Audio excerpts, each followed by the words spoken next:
fine. You want to make churros, no problem, but understand these are dangerous. Small pan, 5 tablespoons butter in, 1 cup of water, 2 tablespoons of sugar. Heat on high heat. Make sure it's melted and bring to a boil. Turn off the heat. 1 teaspoon of vanilla, 1 teaspoon fine sea salt. 1 cup all-purpose flour. Stir. Till thick with 3 C's. Now let this cool for 8 to 10 minutes, brother. 3 eggs, one at a time. Egg. Mix. Egg. Had to switch to a whisk. Egg. Mix. An egg yolk.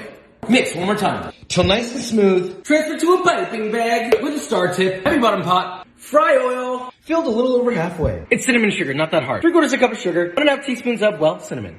Mix together. Heat to 375. Pipe 5 to 6 inch pieces. Snip. It's average churro size, okay? Repeat. Fry 4 to 5 minutes. Till golden brown and crispy. Remove from the oil. Add the cinnamon sugar. Toss while still hot. Repeat with the rest. Now these are some good looking churros, but now we're talking.